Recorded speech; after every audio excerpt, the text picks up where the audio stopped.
స్వాగతం.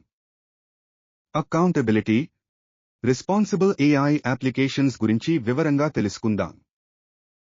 మొదట, అకౌంటబిలిటీ అంటే ఏమిటి? ఏఐలో అకౌంటబిలిటీ అంటే ఏఐ సిస్టమ్స్ మరియు వాటిని డెవలప్ చేసేవారు తమ చర్యలకు మరియు ప్రభావాలకు బాధ్యత వహించాలి. ఇది ఎథికల్ ఏఐ వాడకానికి బలమైన పునాది. అకౌంటబిలిటీ ఎందుకు అవసరం?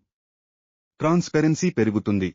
ప్రజలు ఏఐ ఎలా నిర్ణయాలు తీసుకుంటుందో తెలుసుకోవాలి. ట్రస్ట్ పెరుగుతుంది. ఏఐ అకౌంటబుల్ అయితే నమ్మకం ఏర్పడుతుంది. ఫెయిర్నెస్ సునిశ్చితం అవుతుంది. ఏఐ బయాస్ లేకుండా పని చేయాలి. Reliability, safety మెరుగుపడతాయి.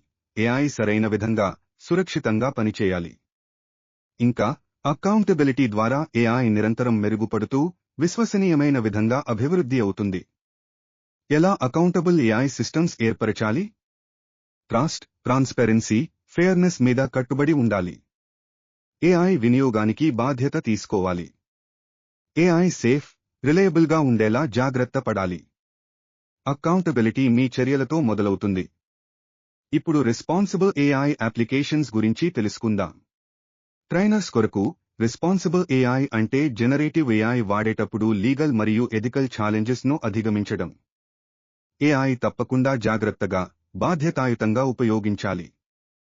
Responsible AI principles ను మనుషుల బదులు కాకుండా సహాయంగా ఉపయోగించాలి. ఏఐ జనరేట్ చేసిన కంటెంట్లో తప్పులుంటాయా అని చెక్ చేయాలి. డేటా ప్రైవసీ మరియు సెక్యూరిటీకి ప్రాధాన్యత ఇవ్వాలి. లెర్నర్స్ కొరకు, మైక్రోసాఫ్ట్ రెస్పాన్సిబుల్ ఏఐ యొక్క 6 ముఖ్య సూత్రాలు ఇవే. ఇన్క్లూజివ్నెస్, ఏఐ అందరికీ ఉపయోగపడాలి.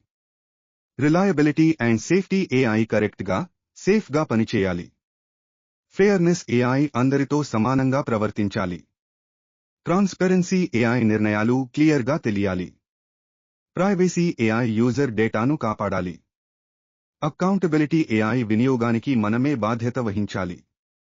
ఈ సూత్రాల ద్వారా ఏఐ సురక్షితమైన, బాధ్యతాయుతమైన మార్గంలో అభివృద్ధి చెందుతుంది.